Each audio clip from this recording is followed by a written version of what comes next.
So I want to start with something that might sound a little uncomfortable. Most of the people who committed the worst religiously motivated atrocities in history were not monsters. They were not cackling villains who hated God and decided to use his name as cover. Most of them were true believers, people who prayed in the morning, who fasted, who wept during worship, who genuinely thought they were doing what was right. That's actually what makes this so disturbing. Because it's easy to look at the Crusades, or the Inquisition, or the religious wars that tore Europe apart for over a century, and say, well, those were just evil people doing evil things and calling it holy. But that framing lets us off the hook too easily. It makes these things feel distant, historical, like they happened in a different species. The more honest question is how. How does a faith built on love your neighbor and do unto others become the justification for burning people alive, for forced conversion at sword point, for wiping out entire populations in the name of the same God who said thou shalt not kill? That's what I want to walk through today. Not to attack religion. I'm genuinely not interested in that. But to understand the mechanism, the specific way that real, sincere faith gets taken, twisted, and turned into a weapon. Because once you see the pattern, you start noticing it everywhere, and you realize it never really stopped. Let's start at the beginning, or at least at the beginning that most people know. The year is 1095. Pope Urban II gives a speech at the Council of Clermont in France. We don't have a verbatim transcript. The accounts we have were written down later by people who were there, and they don't all agree on the details. But they all agree on one thing. The crowd went absolutely insane. Urban was calling for a military expedition to the Holy Land. Jerusalem had been under Muslim control for over 4 centuries at this point. Christians could still visit. That's actually a nuance most people miss. The city wasn't closed to Christian pilgrims. But the Byzantine Empire was under serious military pressure from the Seljuk Turks, and the emperor had asked Rome for help. Urban took that request and transformed it into something much bigger. He framed the expedition in very specific theological terms. He said it was a penitential act, that fighting and dying for this cause would wipe away sins, that God himself was calling the faithful to take up arms, that any who died on the journey would receive immediate remission of their sins and a place in heaven. The crowd reportedly started chanting Deus Vult. God wills it. And here's the thing that historians keep pointing out and that popular culture keeps forgetting. Urban was not a cynical man using God to manipulate a crowd. He actually believed this. He had a genuine theological framework that said holy violence in defense of Christians, in service of God's purposes, was not only permissible, but meritorious. You could fight your way into heaven. That theology didn't come from nowhere. It had been developed over centuries by serious thinkers. Augustine of Hippo had written about just war in the 5th century. Later scholars built on that framework through the early medieval period. There was a real intellectual tradition here, not just naked power dressed up in vestments, a sincere attempt to reconcile Christian ethics with the realities of a violent world. But here's where it starts going wrong. By the time the First Crusade actually got moving, it had gathered people far beyond the trained knights Urban had imagined. There were peasants, criminals who saw this as a way out of legal trouble, people fleeing debt, young men with nothing to lose, adventurers, and outright opportunists. And before they even reached the Holy Land, some of these groups turned on Jewish communities in the Rhineland. Thousands of Jewish people were massacred in cities like Worms and Mainz and Cologne. Local bishops tried to protect them, in some cases physically hiding Jewish families inside their residences. The crowds pushed past anyway. The justification was exactly what you'd expect. If we're going to fight the enemies of Christ in Jerusalem, why are the enemies of Christ still living among us here? This is the first move in the pattern, and it's important to name it clearly. You take a genuine theological claim, God wills this campaign, and you extend it beyond what the original claim ever intended.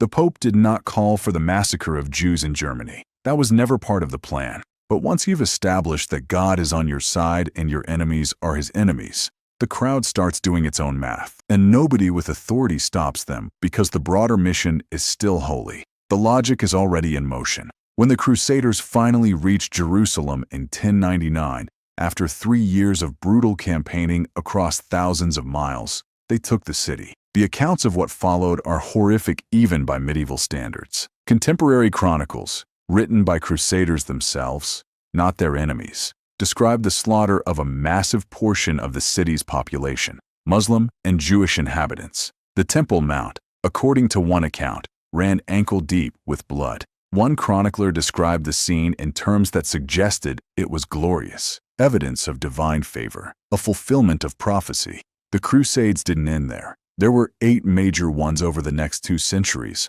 plus various offshoots and spin-offs that history sometimes forgets. The Children's Crusade of 1212, which may be more legend than clean history, but involved real groups of young people and ended in disaster. The Albigensian Crusade of the early 13th century, which was called not against Muslims in a foreign land, but against Christian heretics in southern France. When the papal legate was asked how to tell the heretics from the faithful Catholics in the besieged city of Béziers, he reportedly said, and this quote has been debated but never fully disproven, "Kill them all, God will know his own." Whether he said it or not, the city was put to the torch. Estimates of the dead range from 7,000 to 20,000. The sack of Constantinople in 1204 is the one that I think captures the full absurdity most clearly. Crusaders, on their way to fight in the Holy Land, turned on Constantinople, a Christian city, the capital of the Byzantine Empire, one of the most important cities in the Christian world, and looted it for 3 days. Art, relics, gold, the accumulated wealth of centuries. The city never fully recovered. 60 years later, when the Mongols came, Constantinople was a shadow of what it had been, partly because of what these men on a holy mission had done to it, each one justified by the same basic framework. God wills it. Now jump forward about 300 years. Because what happens in Spain starting in 1478 is a different animal, and I think it's the one that people have the most distorted picture of, the Spanish Inquisition. Mention it in certain company, and someone will quote Monty Python. It's become almost a punchline, and that's a problem, because what actually happened was not funny at all. Context first, because it matters a lot here. Spain in the late 15th century had gone through something genuinely unusual. For centuries, Christians, Muslims, and Jews had coexisted there in a complex, sometimes tense, but often functional arrangement. Cities like Toledo and Córdoba had been centers of genuine intellectual exchange between the 3 traditions. Then the Reconquista, the Christian reconquest of the Iberian Peninsula, reached its endgame. Granada fell in 1492, and the crown faced a question about what to do with the hundreds of thousands of Jews and Muslims who remained. The answer they landed on was conversion. Mass, sometimes pressured, sometimes outright forced, conversion. And this created a new and anxious problem. You now had enormous numbers of people who were officially Christian, but who had been Christian for 5 minutes, or who had converted under social and economic pressure, or who were quietly continuing Jewish or Muslim practices at home. These people were called conversos, and there was genuine suspicion, sometimes accurate, sometimes wildly paranoid, that many of them were secretly practicing their original faith. The Inquisition was established to investigate exactly that, to determine who was a sincere Christian and who was a secret heretic. Now, and this is important context, the Spanish Inquisition was not unique in being an inquisition.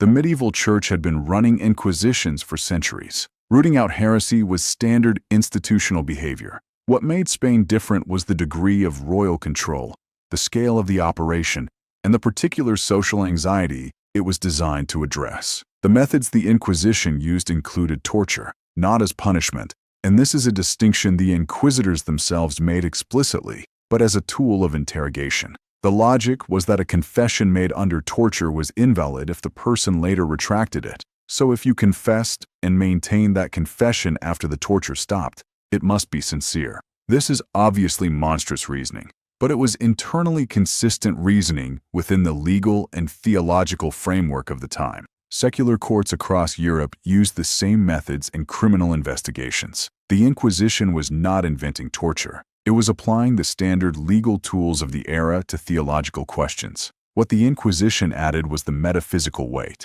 Your immortal soul was at stake. The inquisitors genuinely believed that. They thought they were, in a real sense, rescuing people from hell by rooting out hidden sin before God's final judgment caught up with it. Tomás de Torquemada, the first Grand Inquisitor, whose name has become almost synonymous with cruelty, was by all historical accounts a man of genuine faith, austere personal habits, and absolute certainty about what he was doing. He was not a sadist using the church as a mask. He was a man so consumed by his theological framework that he could not see what that framework was producing. The Inquisition resulted in somewhere between 3,000 and 5,000 executions over about 350 years of operation. That number is actually significantly lower than most people assume. Popular imagination inflates it to the hundreds of thousands. But the number of people subjected to investigation, public humiliation called the auto de fe, property confiscation,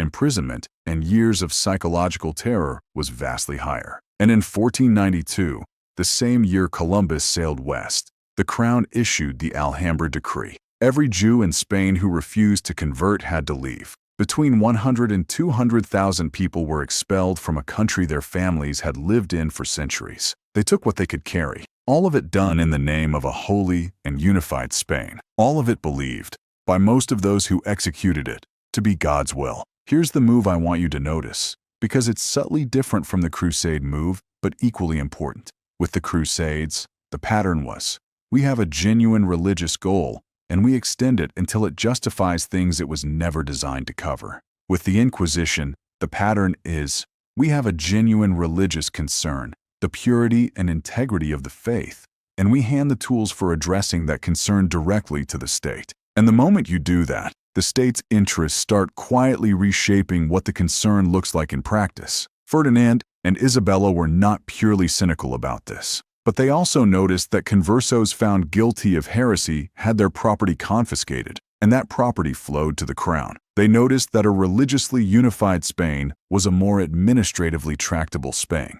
Religious purity and political control turned out to be extremely convenient for each other. They always do. That's not a coincidence. It's a structural feature. Which brings me to the period that I think is the most underrated in terms of sheer scale of death, and that most people in the English-speaking world barely know. The European wars of religion in the 16th and 17th centuries. The Reformation hits in 1517. Luther, the theses, the whole split. And within a generation, Europe is not just theologically divided, it is militarily divided. Catholic against Protestant, but also Protestant against Protestant, because the Reformation produced radically different versions of itself almost immediately, and many of them despised each other as much as they despised Rome. The French Wars of Religion run from 1562 to 1598, 8 separate wars over 36 years, between 2 and 4 million dead from combat, famine, and disease directly attributable to the conflict.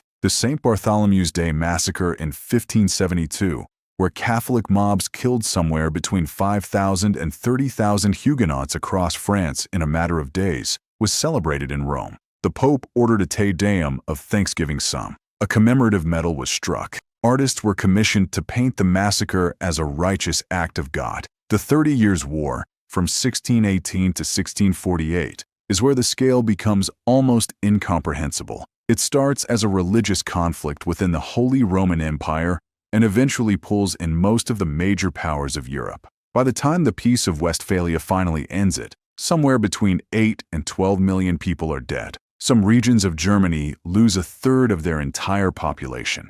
Some areas take a century to demographically recover. And the entire time, on both sides without exception, God is invoked. Every general is fighting for the true faith. Every massacre is described as righteous. Every child killed in a village is somehow, according to the theology of the men who ordered it, an act consistent with divine will. What's happening here is the third move in the pattern, and in some ways the most dangerous one. Because in the Crusades and the Inquisition, there was at least a central religious authority making a claim about what God wanted. Here, you have competing authorities, equally sincere, equally certain, equally capable of authorizing violence, and they flatly contradict each other. Both sides have God. Both sides have Scripture. Both sides have theologians explaining why the other side is the enemy of heaven. Once you reach that point, faith isn't a check on power anymore. It's fuel. And what makes the wars of religion so instructive is that you can watch, in real time across decades,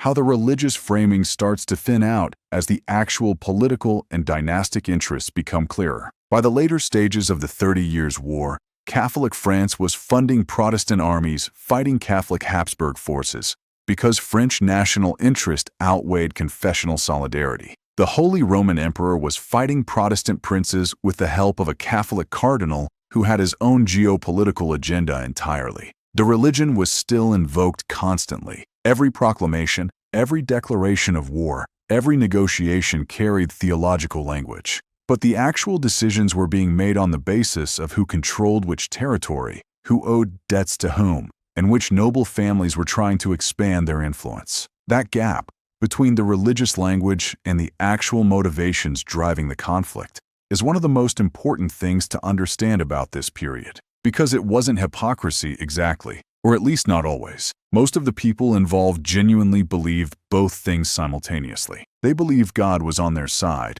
and they also believed their side's territorial interests were legitimate. They had no framework for seeing those as separate questions. The faith and the politics had fused so thoroughly that distinguishing them felt like a category error. Of course God cares about who controls the Palatinate. Of course doctrinal purity and dynastic succession are the same question. Of course my nation's strength is the instrument of divine providence. Once faith and political identity become fully merged, every political enemy is automatically a spiritual enemy. Every loss of territory is a defeat for God. Every compromise is apostasy. That is an extraordinarily dangerous place for any society to be. And the 30 Years' War is history's most expensive demonstration of exactly why. The colonization of the Americas runs parallel to all of this and deserves its own moment. Bartolomé de las Casas was a Spanish Dominican friar who sailed to the New World and eventually became one of the most searing critics of what he witnessed there.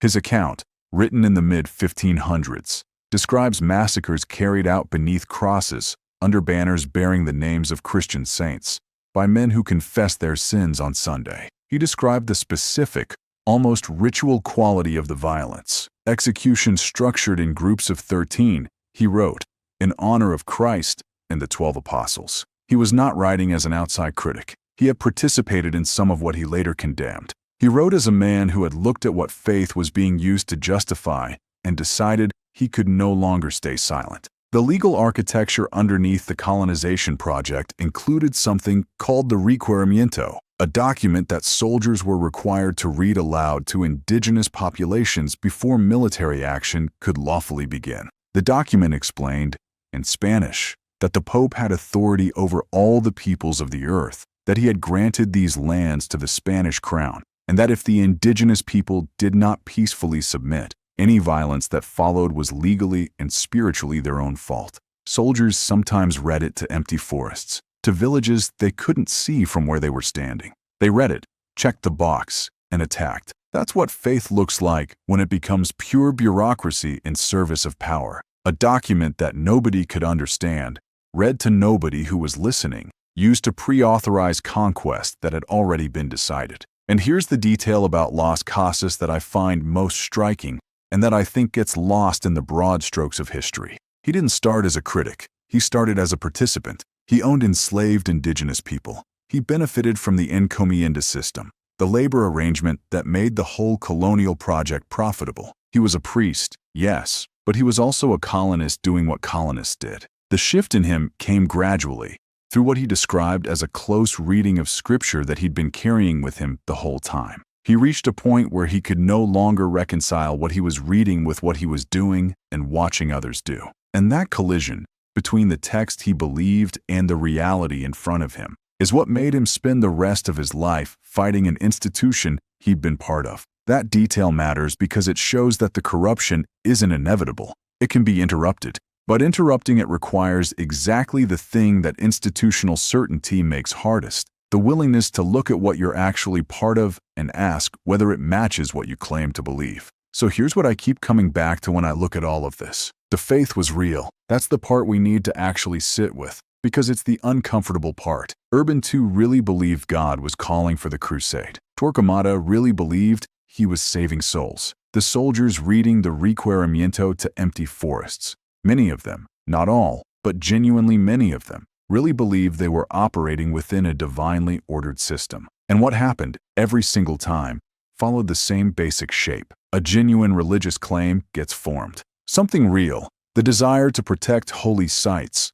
the concern about doctrinal integrity, the sense of divine mandate, the mission to bring faith to people who don't have it. Then that claim comes into contact with power, political power, military power, economic interest. And the claim doesn't disappear or get obviously replaced. It gets absorbed, slowly reshaped to serve the power structure without anyone necessarily making a conscious decision to corrupt it. The bishops who blessed the crusade did not think they were serving French and Norman noble ambitions. The inquisitors did not think they were serving the Spanish crown's fiscal interests. But they were. They just couldn't see it, because the theological framework had become total, consuming enough, certain enough, to close off the part of the mind that asks whether you might be wrong. That's what absolute certainty does inside a faith that also teaches that God is on your side. It removes the last internal break. It makes the logic self-sealing. If my cause is God's cause, then anything that opposes my cause opposes God.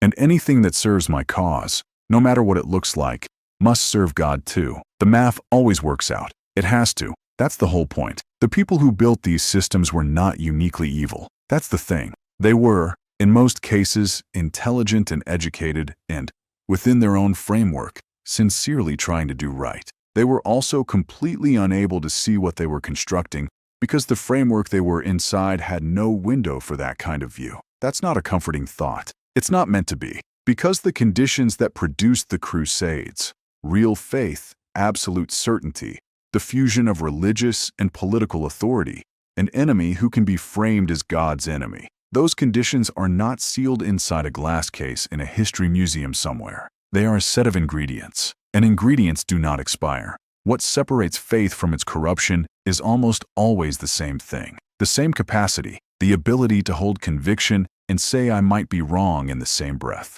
The willingness to ask when a theological conclusion conveniently lines up with what power needs, whether that alignment is revelation or rationalization. The recognition that history is full of people who were completely certain, completely sincere, and completely wrong about what God was asking them to do. The people in these stories who saw it clearly, Las Casas, the bishops who had Jewish families in the Rhineland, the pastors who kept preaching reconciliation during the French wars, they were not less faithful. They were, in almost every case, more faithful. They just refused to let certainty become the end of the conversation. They kept the question open. They were willing to be wrong. That was the most dangerous position available in every single one of these situations. And most of them paid for it. I'm not going to tell you what to do with all of this. That's genuinely not the point of this video. But I think it's worth sitting with one question before you close out. When you see faith being invoked to justify something that conveniently aligns with what someone in power needs,